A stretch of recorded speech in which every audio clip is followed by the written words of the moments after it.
Hey, what's going on, guys? My name is Hunt Noobs, and I want to thank everybody that has transitioned from my old channel to my new one, and possibly some new people watching this now. Maybe based off of somebody either liking or favoriting this video I just put up or I'm about to put up. I want to thank you guys in advance for liking and favoriting. I never asked for anything like that, but it definitely helps out when you're starting a new channel.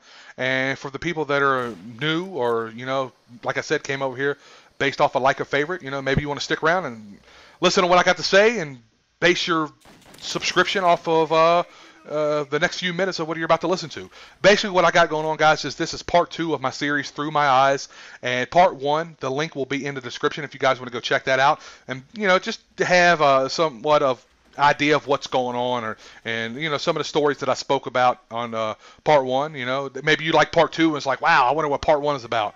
I'll leave the link in the description. Also, for all the newcomers, you're probably wondering why I have a new channel or started a new channel. If you don't know yet, the link will be in the description as well on my video that I posted on my old channel, and pretty much give you a rundown of why I started over and what's going on and stuff like that. So hopefully you guys like this content I bring it to you. So with no further ado, I'm going to go ahead and jump into this commentary. Obviously some World at War because it's in the beginning stages of my life. So World at War is the beginning for me, at least to my knowledge, when it comes to multiplayer on the Wii. And here we go. I felt like I cheated you guys in a sense on my last commentary. I basically went from the womb to middle school, and I told a few stories throughout, but I really didn't get to talk about some of the stuff that I really wanted. I really didn't talk much about other people in my life other than my brother and sister and my mother and my father, and just in a sense, I guess.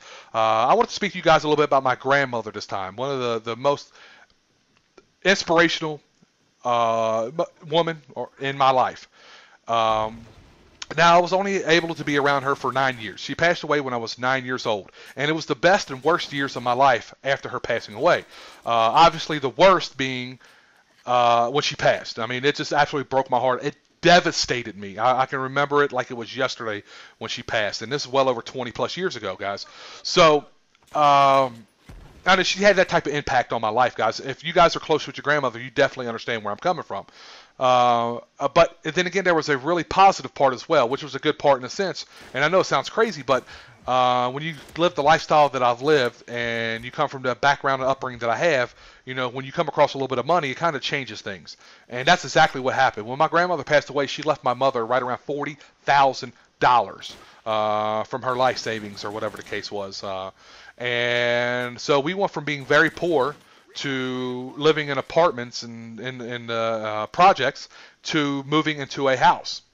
And it was amazing. Like, I remember it's like it was yesterday. I was like, oh my gosh, dude, we're in a house. This place has a basement.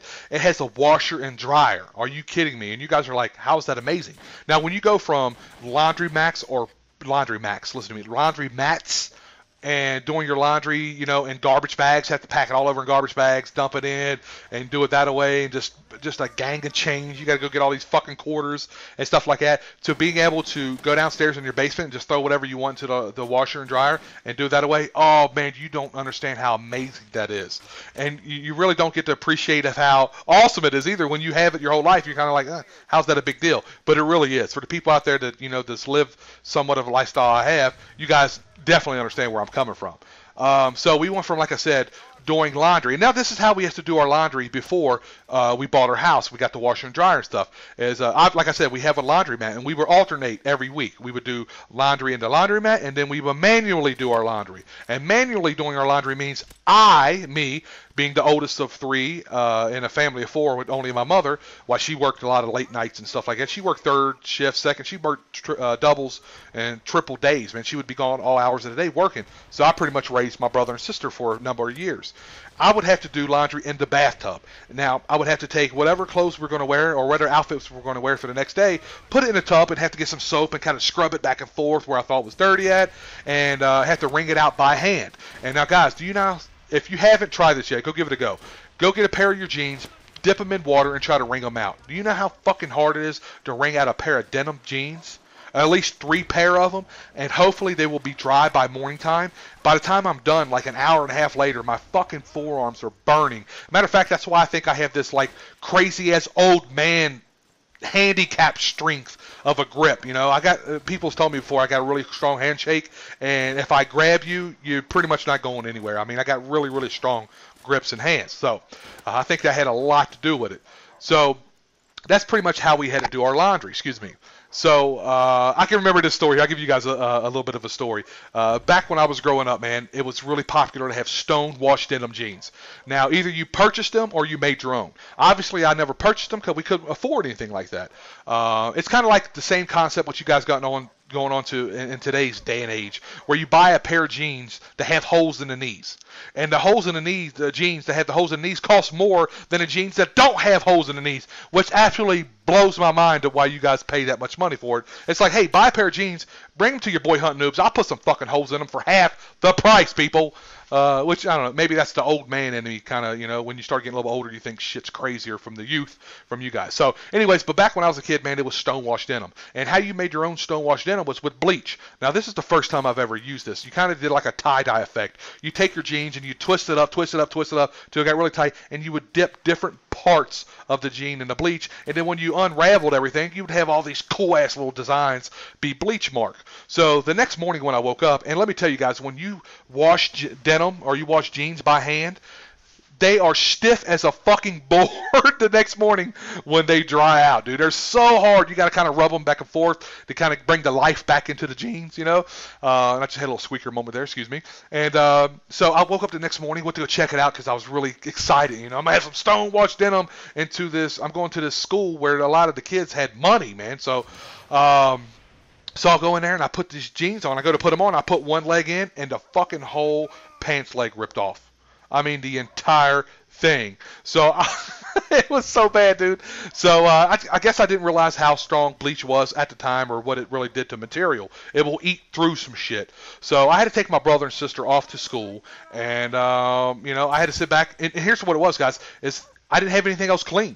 Like we had this.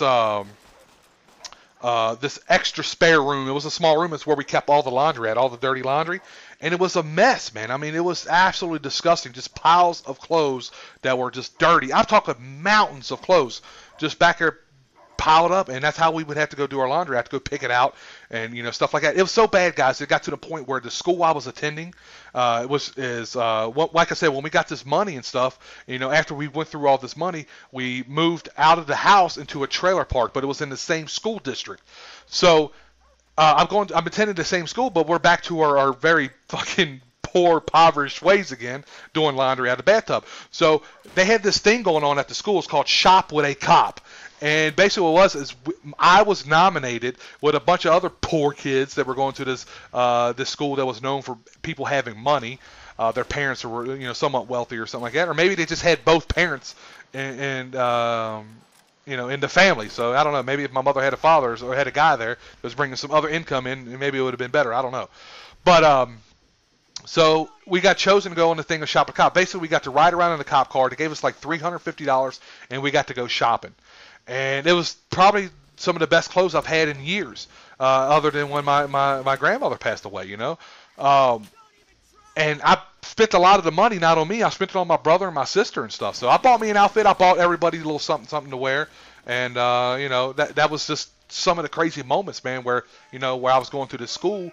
And I can remember this. I had a lot of hand-me-down stuff, guys, like a lot of shoes that were left over. And these shoes had holes in the bottom of the shoes. They were about the size of a golf ball. So back then, you know, it was popular to have short socks too. Well, I had all these hand-me-down tube socks, man. So I had to squeeze the sock down, and whatever's left over, just wrap it under my foot.